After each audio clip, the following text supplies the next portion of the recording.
Hello ATS online class में आपका आज फिर स्वागत है। अपन पढ़ रहे हैं गौड़ जनजाति और गौड़ जनजाति में उनके परिचय, उनके निवास क्षेत्र, उनके आर्थिक क्रियाकलाप आदि को अपन ने विस्तार से पढ़ा। आज पढ़ेंगे समाज व संस्कृति कि भाई गौड़ लोगों का समाज कैसा होता है, उनकी संस्कृति कैसी है। देखिए, गौड़ जनजाति है ये पितृसत्तात्मक समाज की रचना करते हैं। कैसे होते हैं? पितृसत्तात्मक। पितृसत्तात्मक मतलब पिता की मृत्यु के बाद संपूर्ण संपत्ति उसके पुत्रों को प्राप्त होती है या पुत्रों में बांट दी जाती है। परिवार में सबसे बुजुर्ग पुरुष जो होता है वो कहलाता है परिवार का मुखिया। यानी परिवार का सबसे बुजुर्ग पुरुष जो होता है वो क्या होता है? परिवार का मुखिया होता है। सबसे पहले बात कर लेने की संस्कृति में विवाह।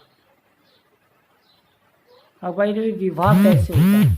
देखिए, इनमें विवाह की कई प्रकार चलते हैं, जैसे सेवा विवाह। पहला कौन सा हो गया? सेवा विवाह। दूसरा होता है विनिमय विवाह। विनिमय विवाह। तीसरा होता है हरण विवाह।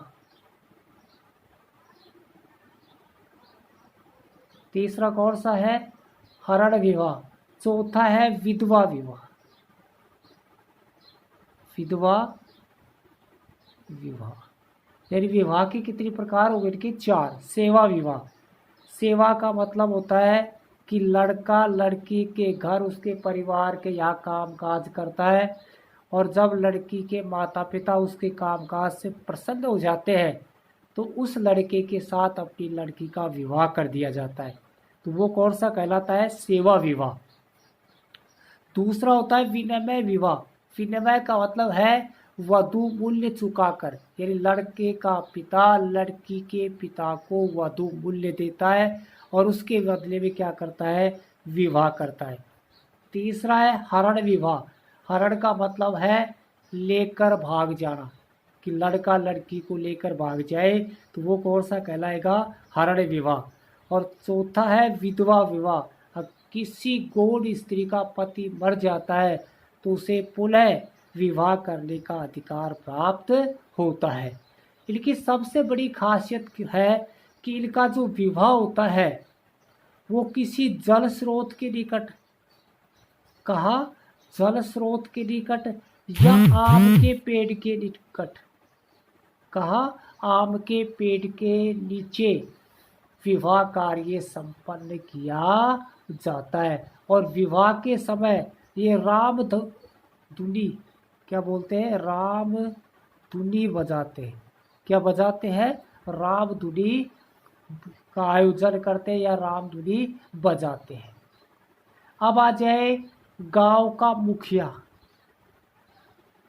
गांव का मुखिया। देखिए, यहाँ एक एक नंबर के बहुत सारे सवाल पड़ेंगे अपने पास, तो उसको अपन यहाँ अलग अलग देख लेंगे। गांव के मुखिया को पटेल। गांव के मुखिया को क्या कहते हैं? पटेल। या मुखादम। मुखादम क्या कहते हैं? पटेल या मुखादम। अच्छा, गांव का मुखिया कौन कहलाता होता है? पटेल या मुखादम कहा जाता है। अच्छा, गांव का चौकीदार कौन आ जाएगा? चौकीदार। गांव का चौकीदार जो होता है उसको बोलते हैं कोतवाल। गांव के मुखिया क्या कहते हैं? कोतवाल। अच्छा साहब, फिर आ जाता है पुजारी।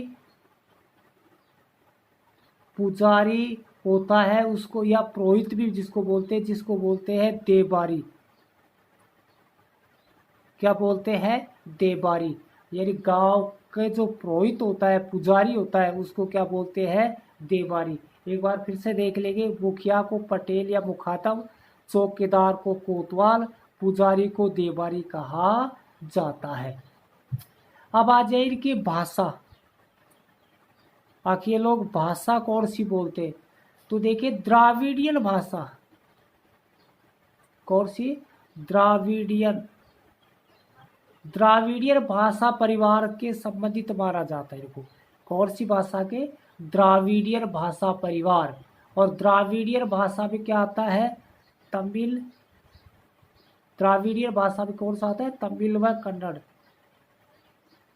कन्नड़ भाषा के संबंधित भाषा बोलते। इसके साथ ये लोग हिंदी भी बोलते, मराठी भी बोलते। अच्छा, उसके बाद तेलुगु भी बोलते। कौन सी भाषा बोलते? तेलुगु भाषा भी बोलते। इनमें साक्षरता बहुत कम है। महिलाओं की साक्षरता लगभग शून्य है। यानी महिलाओं को तो साक्षरता बहुत ही कम है, यानी शून्य के बराबर मानी जाती है। अच्छा, अब आता है गौड़ जनजातियों में नृत्य या गीत। देखो गौड़ जनजाति के लोग होते हैं, गौड़ पूर्णिमा को चांदनी रात में, गौड़ पूर्णिमा को चांदनी रात में इकट्ठा होकर के नाच गाने का आनंद लेते हैं। इनमें से धूलिया गौड़ जो होते हैं, एक इनकी एक शाखा होती है धूलिया गौड़।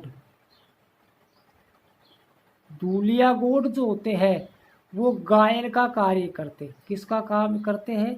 गायन का, यानी गाने बजाने का कार्य, गायन का कार्य करते हैं लोग। अच्छा, अब ये माना जाता है कि भाई इसका इतिहास क्या है, ये इनका जन्म कैसे हुआ। तो इनका जो गौड़ इतिहास है उसकी मान्यताओं के अनुसार इनके प्रधान भगवानों के बारे में बात करें तो गौड़ के भगवान का जब जन्म हुआ तो उसकी माता उसको छोड़कर चली गई। तब माता पार्वती ने उनका लालन पालन किया। लेकिन एक बार शंभू महाराज जो थे, यानी शिवजी जो थे, उन्हें गुफा में बंद कर दिया।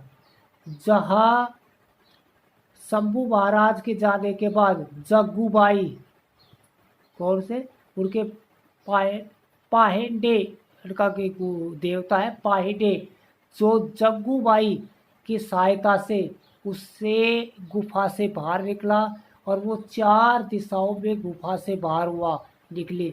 और तब से इनकी गौड़ जनजाति है, इनकी 4 शाखाएं मानी जाती है। अच्छा, ये देखो जादू टोना में भी विश्वास करते हैं। देवी देवताओं को मनाने के लिए भेड़ बकरियों की बलि भी देते हैं। तो इसका मतलब ये जादू टोना में भी विश्वास करते हैं।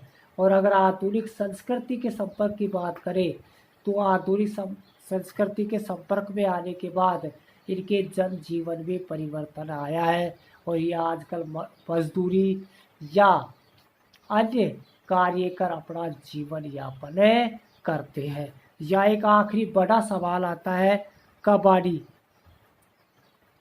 कबाड़ी प्रथा बड़ा प्रश्न है, ये अपने एग्जाम में आने का एक बड़ा प्रश्न है। प्रश्न आएगा कबाड़ी प्रथा किसे कहा जाता है। तो देखिए कबाड़ी प्रथा क्या होती है।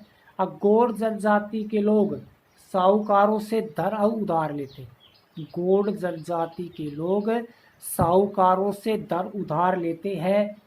जब धन नहीं चुकाया जाता है तो पीढ़ी दर पीढ़ी साहूकारों के यहाँ बेगार करते हैं या गुलामी करते हैं, जिसे कबाड़ी प्रथा कहा जाता है। एक बार फिर से सुन लेंगे, कबाड़ी प्रथा क्या है। अब गौड़ जनजाति के लोग साहूकारों से धन उधार लेते हैं।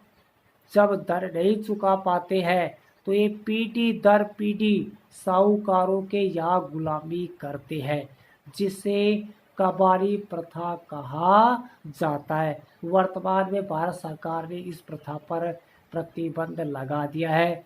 और इसी के साथ अपना अध्याय नंबर 2 कंप्लीट हो गया है। अगले वीडियो में आप मिलेंगे तीसरे अध्याय के साथ। Thank you.